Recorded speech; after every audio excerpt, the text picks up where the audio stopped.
Welcome to The Detail. I am your host, Cathy Antunes, and you are listening to The Detail on WSLR 96.5 LPFM in Sarasota, Florida, and WBPV 100.1 LPFM in Bradenton, Florida.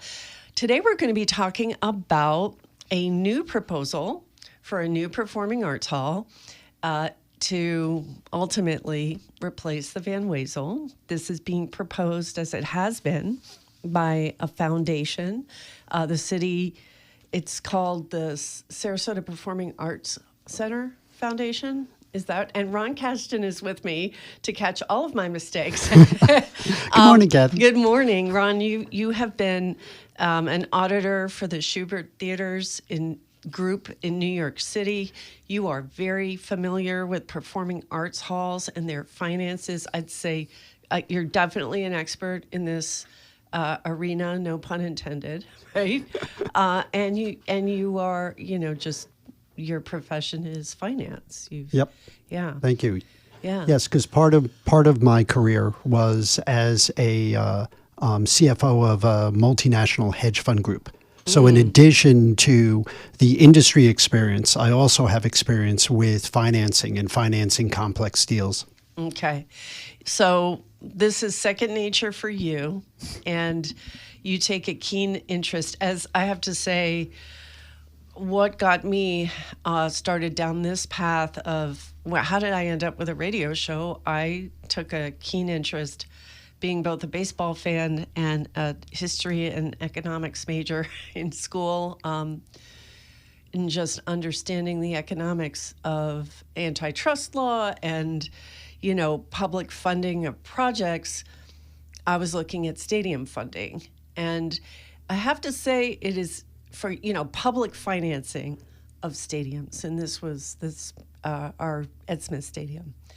And working, if we're going to do it, the best information we had was that at that time, if it went to a referendum, it would not pass, And so people should be involved. People should know what's happening with their money if it's a good spend.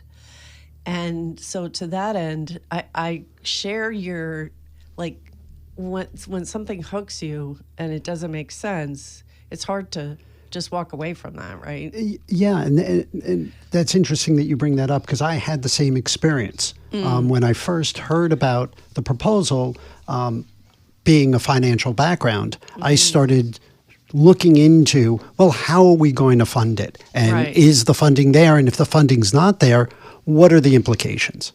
Yeah. And so we're going to walk through because there was an initial, this goes back to 2014. And the project at that point, Bayfront 2020. And so in 2014, I think they chose the name Bayfront 2020 with the intention of a park being completed at basically taking the Van Wezel parking lot and converting it to park space. Right. Which really makes total sense. It is not the highest and best use of waterfront property to have a parking lot there.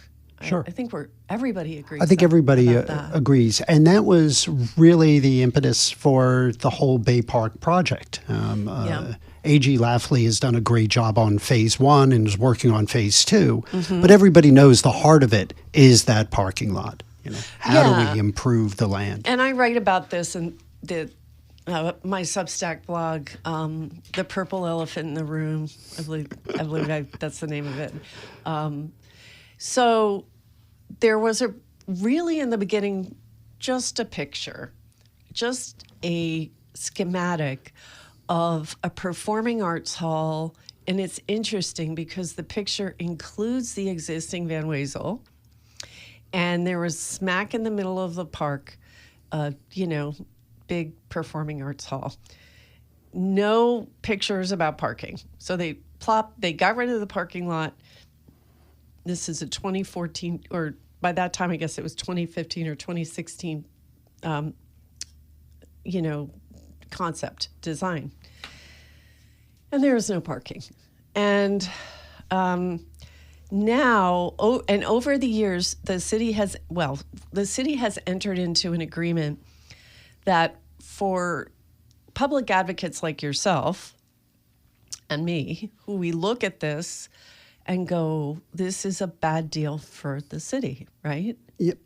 And the agreement itself was odd in that you usually try and relate any legal document to types of documents you're used to. So you either have a contract, you're doing a business deal. There's some similarity that you can refer to. And this particular agreement was odd in that they referred to it as a preliminary agreement. It's not the implementation agreement. That's coming up for deliberation in March. It's March 3rd? That was the original date, and I have a feeling it's going to be pushed back. Okay. We're still waiting for the agenda to come out, but it's going to be, it sounds like sometime in March. Okay.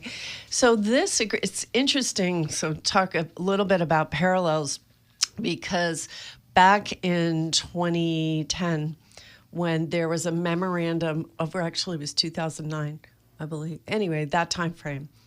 There was a memorandum of understanding that between the city and the Orioles, or the county, and the Orioles, and supposedly there was going to be an actual contract, and it never came. They deliberately chose a weaker type preliminary contract and never did really update it, kept it under wraps for the public, didn't see it in any amount of time to really respond to it. So, having seen this before, same kind of show on a different channel, I took an interest, and you have, because there is now, the foundation is different. We have a new director of the foundation who seems quite lovely. I've met with her. She's very experienced, very professional. Okay. But there's a new proposal. There's going to be a new contract. So let's kind of walk through what you've seen, because there are things with the prior proposal which the city agreed to, which I think was a very one-sided deal for the city. The city was on the hook for quite a bit, and the foundation not so much. Yeah, and the city gave the foundation certain rights, or the foundation may look at it as obligations. That seems strange. For instance, in this preliminary agreement, whatever you would call it, it said that the foundation would run the new hall.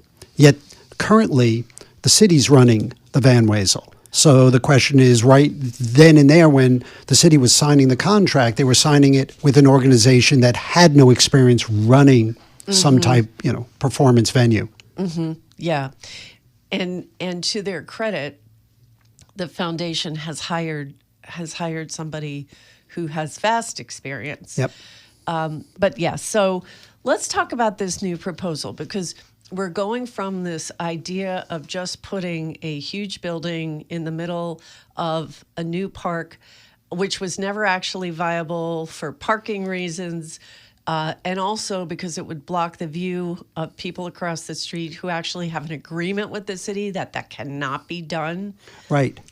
Yeah. When the condos across from the Bay Park were being built, the Renaissance and some of the others, Alinari, they signed an agreement with the city that's known as a view corridor easement, meaning that there would be no building that would block their view above a certain height onto the bay.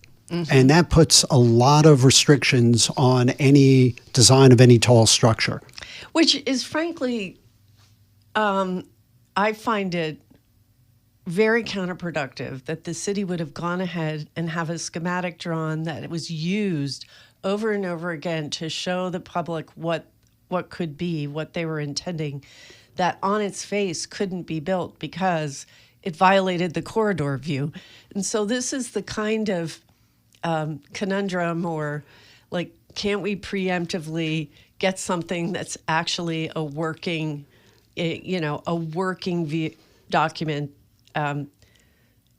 It's very frustrating for me that these things happen. So living in the city. So let's have a look, because Ron, you have put together a very clear, succinct, but detailed analysis of a new proposal. And recently, I think it was earlier this year, a new architect was hired, Renzo Piano, and he initially designed 3 buildings at 10th Street across from Publix where the boat ramp is. They've moved it from the middle of the parking lot, Right, now off to the side. And these were lower buildings. One of them was suspended over the boat ramp canal, which I was like, what do you do? And of course, we've just had these storms. And so it's like, all right, now they're only proposing 2 buildings. right. Okay. And so you've done this analysis, and is there still a building suspended over the canal? Yep. They Oh, wow. still have one that is the multi-purpose room as well as some type of atrium for people to go in. Okay, I'm sorry. Yeah, and you said they recommended 4 new buildings. They originally. originally had 4, and then they trimmed it down to 3. And I think right now, just for financial and to make a complex proposal somewhat simpler, they've eliminated what the foundation was calling the medium theater. So right now there's just a large theater and the multi-purpose room. Suspended over the canal, Yep. the water. Okay. So according to the Performing Arts Foundation, this 2-building concept will cost $407 million. Half is sourced from philanthropy and half from government funding. So if you live in the city, or potentially this could impact county residents if the county funds it, which I think, honestly, the county, if we're going to build something, a performing arts hall that serves the whole county, that makes sense. But it's half from charitable donations, Right. and half from government funding. And right off the bat, that amount of money, over $200 million, which we know will probably be more with any building project, that's a lot of money. Well, and that is just the money for the construction of the 2 buildings. It doesn't include many of the other city obligations, the large numbers being parking.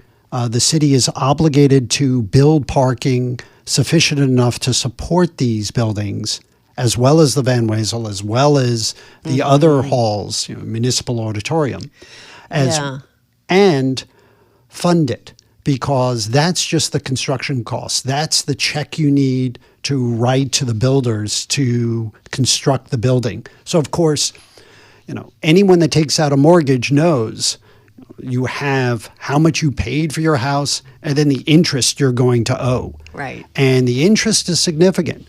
Yeah, let's talk about that. You've had a look at what a bond issue would cost the city. Obviously, over time, is this an analysis for how long? How many years? For 30 years. 30 years. So you've got all these other obligations. And a parking garage, I don't know, they're expensive. They are. It's one of those that in the foundation's proposal that they gave to the workshop for the city commission, they were talking about $30 million, but only included construction for part of their needs. To fully fund all of their needs, it'd be around $50 million. For parking. For parking, so that's separate from the $203 million. Mm-hmm. You're adding another $50 million. Now, some of the commissioners brought up the fact that the foundation's proposal includes utilizing some of State Street and Palm Avenue's garages. And some of the city commissioners thought that might be unrealistic because we're potentially reducing parking on Main Street. Right. So can you really count those spots? And are you harming downtown merchants? Well, and it's not close. I mean, if usually people could be dressed up, going to a show or they're not going to be walking from a downtown parking garage out to a new performing arts hall on the water at 10th Street. That's at least a half mile. Oh, sure. It would have to be shuttle buses. They'd have to set up some type of system. And going to your event using shuttle buses is one experience. Waiting for shuttle buses to come back after the event's over and everybody's looking for a bus. Yeah. You know, you're going to have a different experience than what you currently have now with the Van Wezel. Yeah, and one of the things, the Sarasota Orchestra has plans, to move to Cattleman and Fruitville near I-75. And these proposals, there's a kind of chic factor that patrons of, and I'm talking like regular patrons of these venues, and these are the same folks who'll donate to them, who live on Longboat, who live on Bird Key, or downtown Sarasota condos, waterfront condos, and they're very active in this project. But there's a certain chic factor that is getting on a shuttle. I don't know. We'll talk about that later. But or is putting a symphony hall, and I'm switching over. I know, but that may come up later in our conversation. Do you go to dinner at UTC Mall and then go to your symphony concert at Fruitville and Cattleman? It's a little different than a beautiful venue in downtown Sarasota where you can walk from a restaurant to the opera. Okay, so let's look at this borrowing for 30 years and how much that's going to cost the city. You've broken it down with a $203 million outlay, $203.5 million. And the interest, and what would the interest rate be? Well, the interest varies backing up a bit. Okay. Trying to get a good model for what the bond would look like, what the financing would look like for a building like this, I went to our recent financing, the bonding of the Bay Park Phase 2. Okay. And the Bay Park Phase 2 had a series of bonds trying to keep the interest rate low. Some of the, imagine like a bundle of different bonds. Some expire sooner, others expire later. But because the duration changes, it goes from 2.5% to 4.2%. So that's what the Bay Park has. That's pretty low. It's pretty low. So this may be overly optimistic, but using that as a model, if you wanted to have a bond for $203 million, it would cost you roughly $156 million. In interest. In interest. So that's assuming separate. The interest stays between 2.5 and 4. Exactly. Which is very optimistic. Right. And that, the Bay Park bond was also a much smaller bond. As you get bigger bonds, sometimes you have to entice investors. But let's say that we have the same, the same interest and the same interest rates. Again, being optimistic. It was heartening to hear during the workshop that the city's own financing department, Kelly Strickland, came in with an estimate of $160 million. Just about the same as yours. Just about the same. So when you look at, again, separating parking from all of this, which is a very large number in itself, you're talking $203.5 million construction and another $160 in financing. That the city will have to pay cash to satisfy that. So someone's got to write a check. This is a $500 million project. Yeah. Bottom line. Okay.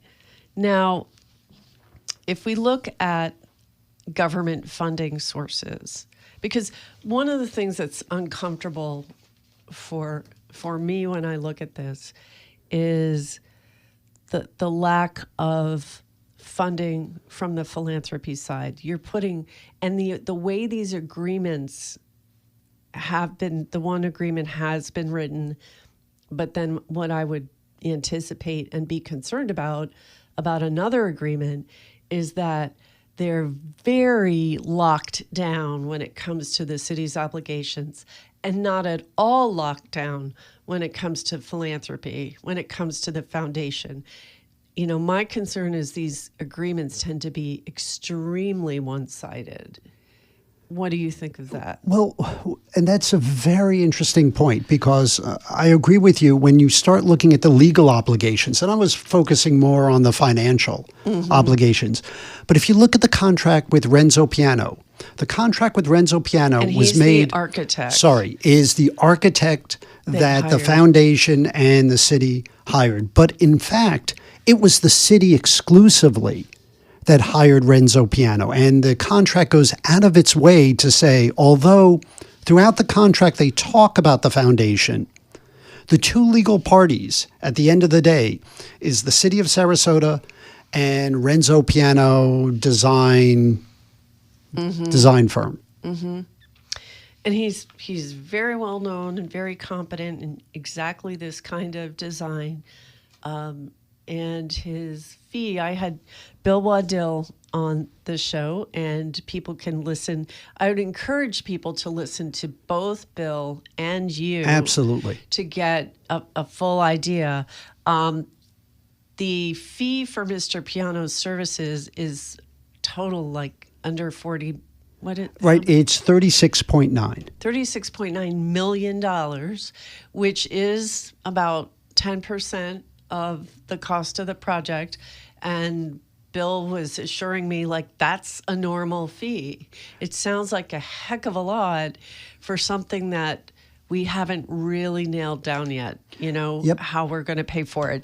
So tell me about bonds that are backed by TIF money, tax increment financing. Right. So for somebody who's never heard of TIF, what is it and why is it a useful financing tool? Sure. Here. Sure. And the whole concept of TIF goes back to if you're some type of government entity and you're trying to do some improvements, either build some municipal building or improve the land, many times that will help the property values around the project.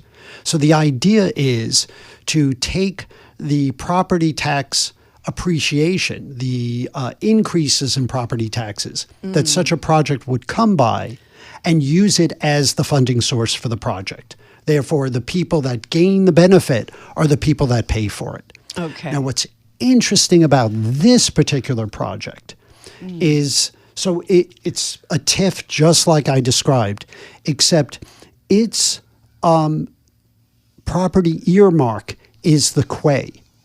And the base year that they took for showing what the increases are above that is when there was no construction on the quay. So for people who are listening, who maybe you don't know what we mean by the quay, where Fruitville Road dumps out onto 41, the end of Fruitville near the water, that used to be when I moved here in 1999, we called it the quay. It's still called the quay. And there were buildings there. That particular development ultimately failed and the buildings were knocked down. And it had been an empty field for over probably a decade at least.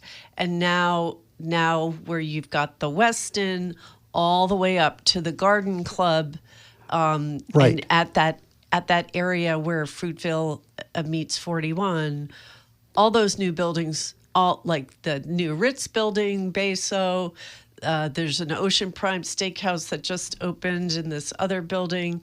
One Park is a development there. So this new set of condos is definitely contributing to that increase in value. Right. And as it turns out that particular piece of land, and thank you for people need the visual, right? Yep. Because it goes from really the west side of Tamiami Trail from Fruitville to Boulevard of the Arts. You know, that it's really area so it's not is the Westin, actually. It doesn't have the corner. Right. Okay. It doesn't have the corner. Okay.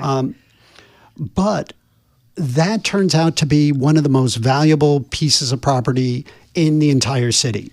In fact, it's probably maybe the most valuable piece of property in all of the county. The TIF amounts to, when you try and put it in terms of the taxable base, the taxable property base of the entire city, it's around 8%. Okay, so it's 8% of the city's tax base are those new buildings, and some of them haven't even been built yet. Right. Between the Garden Club and Fruitville and 41.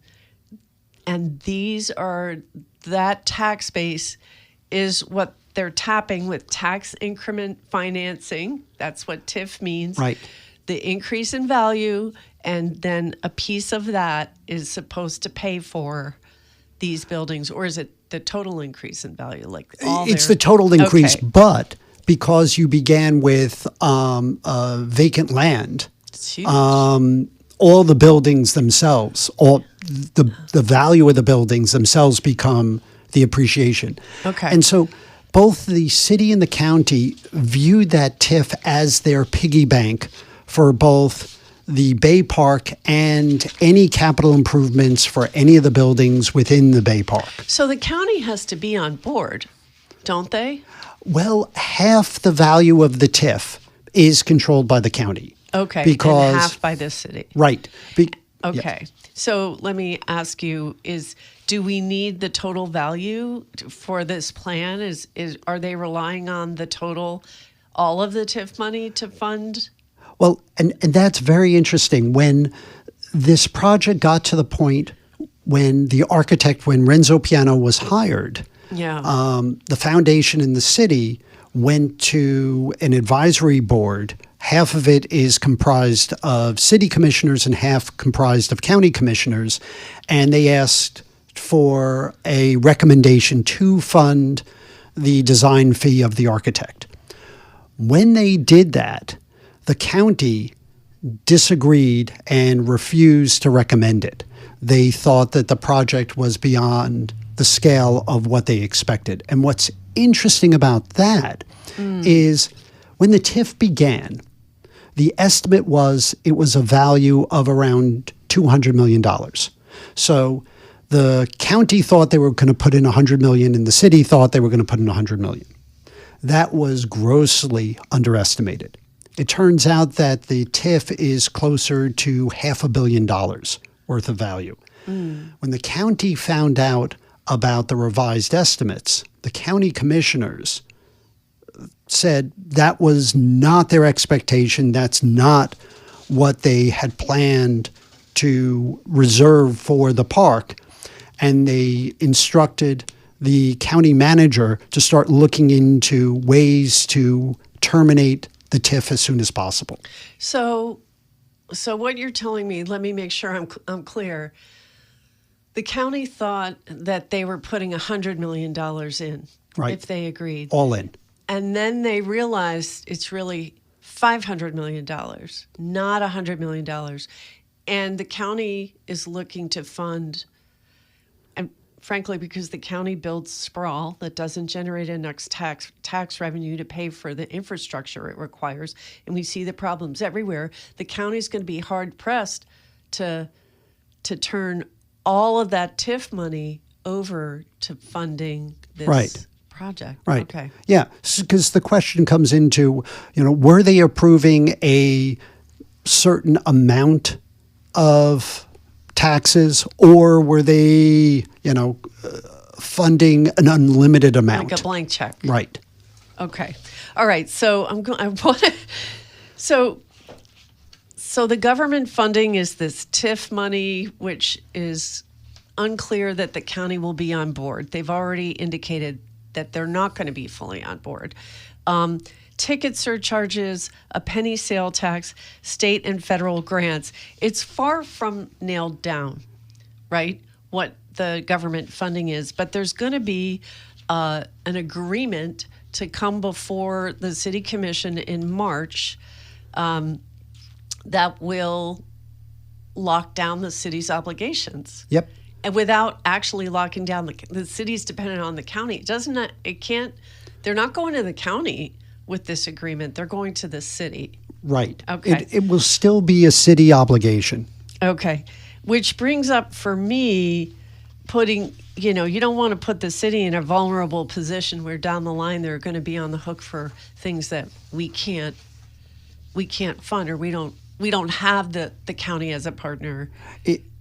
Exactly. Yeah. And they had a workshop a couple of weeks ago, the city commission did, where the foundation presented their latest proposal. Mm-hmm. And everyone agreed that the city had a shortfall of around $70 million. So there was, in the proposal, $70 million that the city had no idea, both the city and the foundation had no idea where that would come from, but the city would need that. And then what even I found more concerning, thank you, was that didn't include the financing. So that $70 million that no one knows where the city's going to get that money from doesn't include another $160 million that everyone knows will be an obligation the city will have to pay. Yeah. Everybody, if you're just joining us, my guest is Ron Kashden, and we are talking about the nuts and bolts of funding a new performing arts hall. Ron's done a thorough analysis, and so we're going to continue to go through that. You're listening to The Detail on WSLR 96.5 LPFM in Sarasota, Florida, and WBPV 100.1 LPFM in Bradenton, Florida. Programming at WSLR is supported by listeners like you and by Ringling College Galleries and Exhibitions. Ringling College's 2023-24 exhibition season features art from Ringling students, alumni, faculty, and nationally recognized artists from a wide range of mediums and from diverse backgrounds. More information is available at ringlingcollege.gallery. Turning the page here, let's take a look at the philanthropy. This is the foundation, right? And it has been, in my view, since 2014, or since it became like a public effort to create a new performing arts hall. You know, I was in sales and marketing, and what I see, and I don't know that this is going to change, and I hope it does, but that the game was to trash the Van Wezel as outdated, as some kind of has-been venue, when the reality is the Van Wezel wins awards, and whatever happens, we are going, whether we build something new on the Bayfront somewhere else or not, we're going to need the Van Wezel, I would say, for at least a decade. At the very least, even if this all gets approved. Even if it all gets approved and the funding is found. So it's been, I think, really bad form and I don't think I'm hoping the new foundation will stop that. But this new foundation has a pretty big nut to crack to bring over $200 million. And I would think, frankly, they also should deliver on some of the parking obligation as well. But I don't see the city thinking that way yet. But tell us about the competing environment, because there's a lot of big initiatives that are looking for philanthropy, right? Yep. They're not operating in a vacuum, and they haven't come with a whole ton of money. How much? I mean, the last I heard was they had $20 million of the 200. That's all that I've seen announced so far, and that's over several years. And since over 10 years ago. Yep. Okay. And it's interesting that you brought up that point. For a time, I lived in New York, and it was an interesting time in the city, because the same idea of a historic building having some type of expiration date occurred with Grand Central Station. Oh, yeah. It occurred with Carnegie Hall. and it even included Lincoln Center. All three of them. The city was considering maybe the time is up and we need to tear them down and build something new. That was a famous Grand Central Station. Jackie Kennedy Onassis said, no. Yep. Yeah. And the Van Wezel does have a historic pedigree. When it was built, frankly, by the same kind of folks who want something new now, it was a different time. The community was extremely proud of the venue. Yes. And it was, it has a connection to Frank Lloyd Wright's former studio, or, he had passed, but let's talk about the funding for philanthropy and why it's going to be challenging for them. Because there are a lot of non-for-profits doing very ambitious projects right now, which is great. It's wonderful to see the city thrive. But right now, the foundation's going to have to compete with Sarasota Orchestra. They're going to have to compete with Moat, who's still looking for the remaining funding for their sea aquarium. Selby Gardens continues on. They're about to do phase 2. They're looking for $60.9 million for phase 2. Yep. Moat looking for $130 million, which we understand they don't have it all. The orchestra, we don't know. We don't know. Okay. But it's going to be around the same amount as and what was interesting about the orchestra, so the orchestra just got around $50 million. And they said, this was one of the second largest grants that a performance center got. In Florida?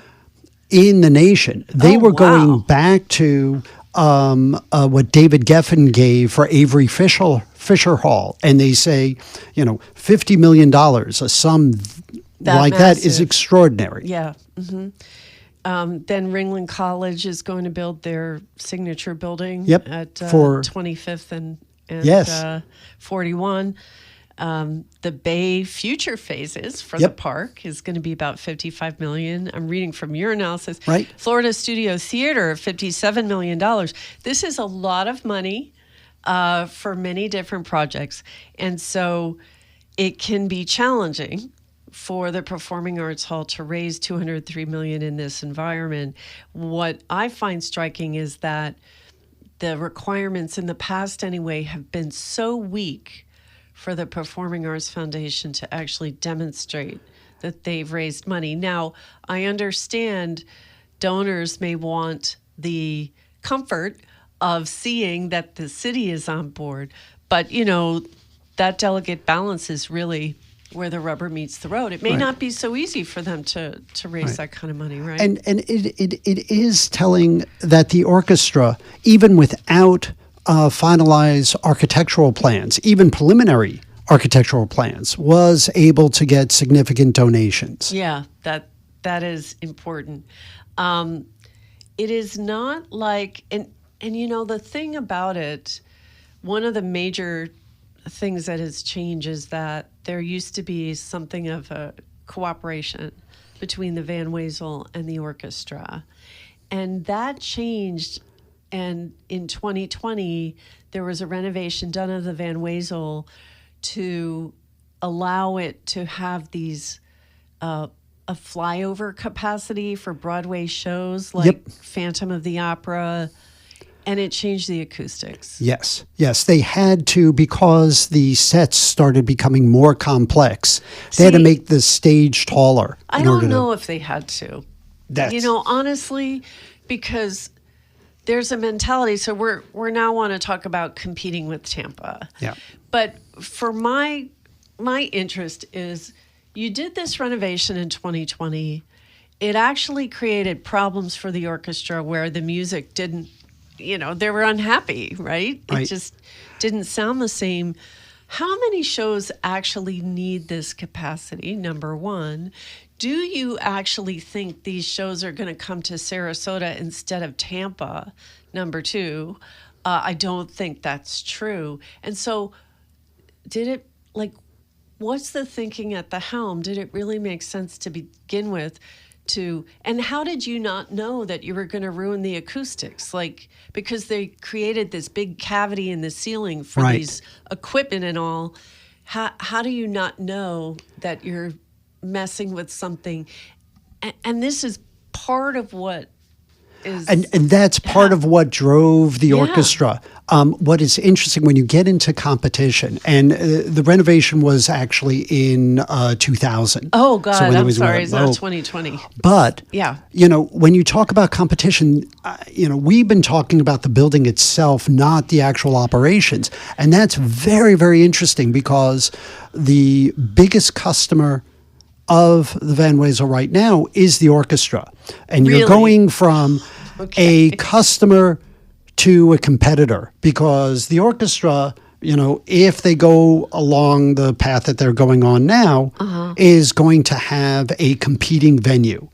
So where you would have, a customer filling your seats, you're having a customer competing against the same patron that you're trying. So for the same market, you're actually creating more options, but that can mean that your seating, that you're not going to have as many customers on any given night because some of them are at a different venue watching something else. Right. So this brings us to blackouts in any performance art halls. When they sign, I'm going to use Taylor Swift. If Tampa were to sign, it's not the best example. Well, if Tampa were to sign Michael Bublé and have Michael Bublé, and he's been in both. But if he signs to appear at the Straz has a blackout clause where Michael Bublé cannot appear within a 90-mile radius for a certain amount of time. So this and this performing arts hall that they want to build has seating to compete with Tampa. But we don't have the market to compete with Tampa. Yep. And another good example someone else has brought to it is speaking of sporting events, that football, the NFL, you'll notice that if you want to watch a Bucks game, you can see it when they're playing in Tampa. And the reason why is Tampa's trying to fill the stadium. Yeah. So it's really along the same lines that they don't want to cannibalize. If they can force people to drive and fill a venue, they'll do it. Right. And that brings to a great point that Tampa, even if we build a venue of equal size to the Straz, and that's what's currently being proposed. That's what they want to do, yeah. Tampa's population is much larger than the Sarasota region. Yeah. What our metropolitan area is smaller than the Tampa metropolitan area. Significantly smaller. So this idea, and it has been a talking point for why we need a performing arts hall. Well, we need to attract these different shows. Well, the problem with that is Tampa's going to get them first. Yep. And it doesn't matter how big your venue is because you can't change your market. And the market in Tampa is bigger. Yep. And it would be great because it would be great if these things were simply acknowledged and proactively dealt with. But for the first 10 years, these folks didn't even have a business plan. Yeah. So the dynamics of this in terms of what has gone on and how, like the PR stuff, it's been very disappointing to watch the attitudes of some people in the foundation, very dismissive, really rude to, I think, people like yourself who are bringing forward legitimate, grounded objections and, hey, what about this? Hey, what about that? That is a great point. And we were discussing this prior to the show of rather than coming up with opposing facts, it tends to go down to name calling, which is odd. But getting to back to... There's one quote where someone on the foundation, and this, I believe, was the meeting where the first agreement, which was really concerning in how it made the city responsible for so much. And he referred to the citizens who were expressing concern that the whole thing was kabuki theater. Yeah. Which is a term, basically a sham, which suggests to me that he knew the fix was in and this was just performative. What an attitude. Very unprofessional attitude. Yep. Like they don't have any obligation. Yep. Yeah. Because my analysis, I keep on trying to go back to the experts, going back to the facts, and talking about the blackouts. I'd love to do a quick quote from Mary Benzel, who's the director of the Van Wezel, and she does a wonderful job at booking events. She does. And she talks about the blackouts and what the Straz, which is the Tampa Theater, has done, made her life more difficult. And she wrote, as we started to do better, meaning Van Wezel started to do better, Tampa, blocked us in the same year, and we would get the show the next year because she was more focused on Broadway touring companies. Mm-hmm. As we got even stronger, they not only blocked us, but asked for a repeat second play before we got to the play. So therefore, we wouldn't have the show for 2 years in a row. And so that gets back to the economics of it. So even if we build a new, shiny, larger theater, Tampa still has that clout and that power because they have a larger population. They have a larger audience. Yeah. To which, if you don't have a business plan, so there's something, it's a very basic thing, a SWOT analysis in business, where you put down, it's like you do a 4-box grid, your strengths, your weaknesses, your opportunities, and your threats. And what I would say to the foundation is, when you were doing your update for these Broadway shows, okay, with the idea of that you would be able to attract them, how in the world could you not anticipate being in this industry and understanding that blackout clauses exist? Did you really think that the Straz Center wouldn't respond with blackout clauses? Why in the world didn't you do an analysis that this was a threat? And it's not personal, it's business, right? Yep. To quote, they're going to the mattresses, which is what they're going to do. Yep. How do you not know they're going to do that? Right, exactly. Go through the proposal, but be clear-eyed about it. When we get back You're to... not operating in a vacuum. Exactly. And, when we talk about the deficit, some of the listeners, I'm sure that they're going to the place that I ultimately went to. Well, if the city has a deficit, they have the capability of funding any deficit.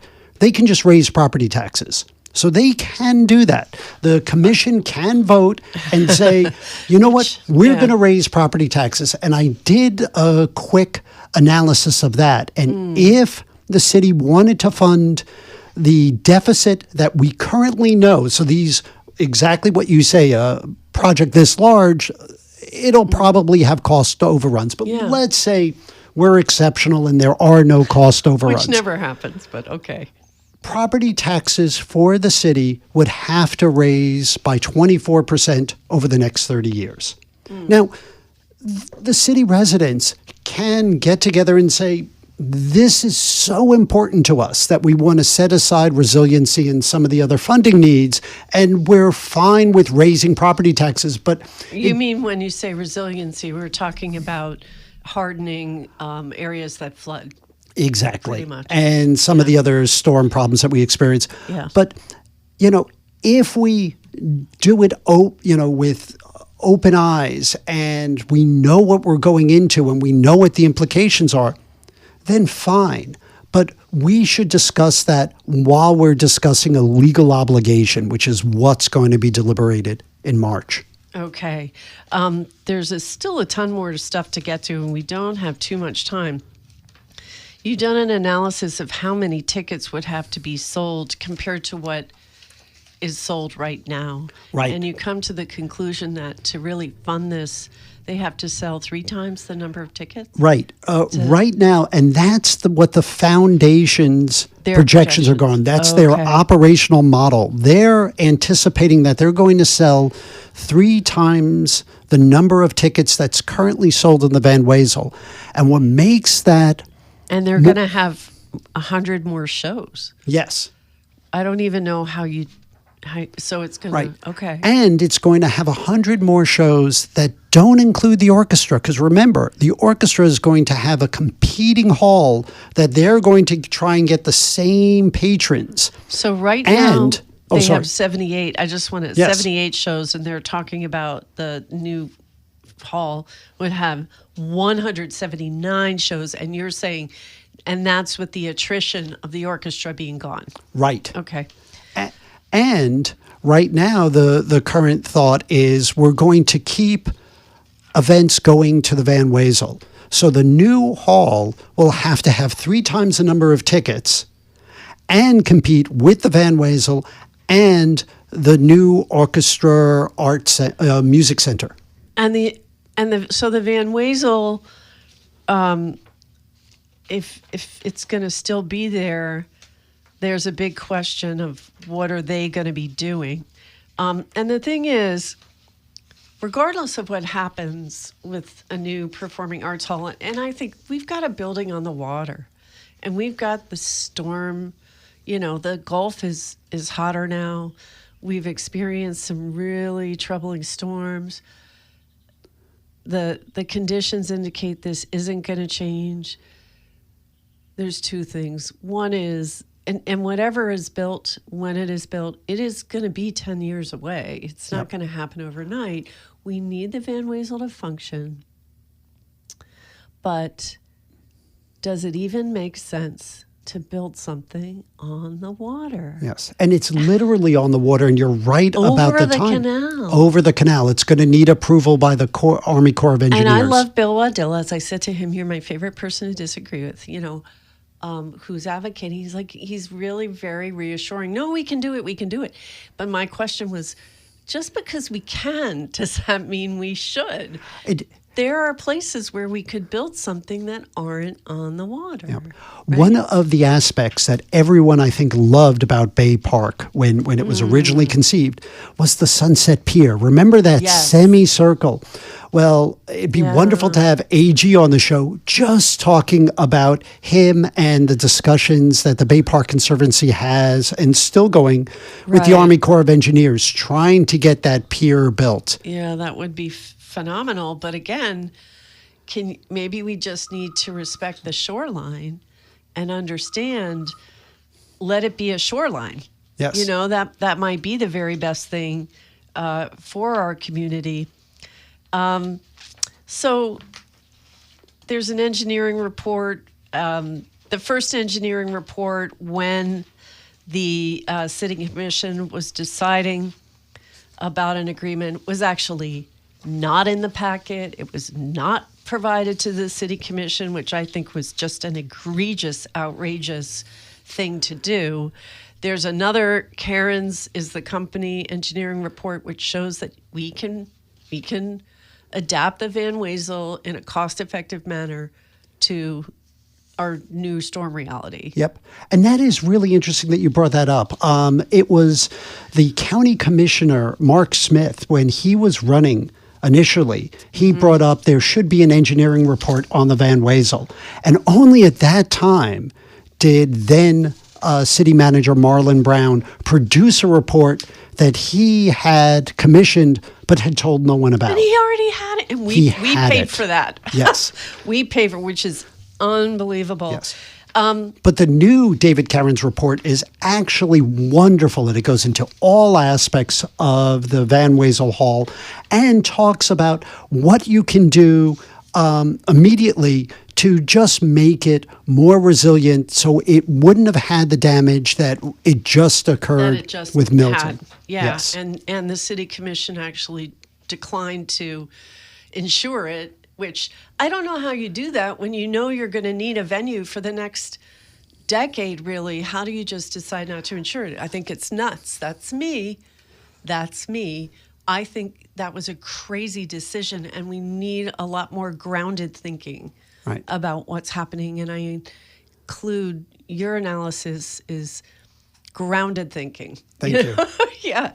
And we are almost at the end. Ron, real quickly, you put forth other areas where we could build a performing arts hall that aren't vulnerable to the storm surge. Tell me quickly what those are. Yeah, there's one idea of trying to put a music hall similar to what the orchestra is trying to do on the bay, or what I find more exciting is to use the land that the city has purchased downtown, right next to City Hall, which would fit a music center like the Boston Symphony Hall. So world-renowned hall could go in that lot right next to City Hall downtown. Which would mean you could build another parking. You already have Palm Avenue and State Street garage within walking distance. You could find another place to put another parking garage within walking distance that wouldn't be totally dedicated to just one use, you know. Right. There are, and we need to wrap up. There are many possibilities. And it's just that, you know, if we're going down an unproductive path, you know, there's better approaches that we can have for everybody. Yeah. So everybody, I thank you so much for listening. And I thank you, Ron Kashden. It's an amazing piece of work that you put together, very professional, because this is your profession. So I appreciate the work you're doing for the public. You've been listening to The Detail on WSLR 96.5 LPFM in Sarasota, Florida, and WBPV 100.1 LPFM in Bradenton, Florida. Be sure to stay tuned for more public affairs programming here on WSLR. Make it a great day. Hi, I'm Amy Goodman, host of Democracy Now! You're listening to WSLR LP 96.5 FM in Sarasota and WBPV LP 100.1 FM in Bradenton.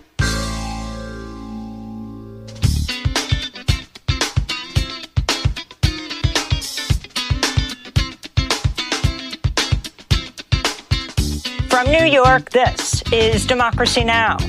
My name is Chris Doles. I'm here because I'm a federal worker. I'm the president of my local, IFPT Local 98, and I'm also one of the national coordinators with the Federal Unionist Network that put out a call for today's day of action in cities all over the country to stand up to the assault on the civil service. As thousands rally against the purge underway by President Trump and Musk's Department of Government Efficiency, we'll get an update and speak with Quinn Slavidian, author of Crack Up Capitalism, about Musk's push to speed up the breakdown of the government. I think we're seeing with Doge right now is kind of the convergence of three sorts of forms of politics that have never been this close to power before. One is more familiar. It's kind of cost-cutting, productivity, efficiency, treat the government like a business or like an asset to be stripped. Two is the more Christian conservative model of Project 2025 and the idea that you need to remove the government from certain parts of social life altogether. And the third is the more extreme version, which you could think of as a kind of right-wing accelerationism. Then to the Democratic Republic of Congo, where the United Nations is accusing Rwanda-backed M23 fighters of killing children, attacking hospitals and warehouses, storing humanitarian aid. In the Democratic Republic of the Congo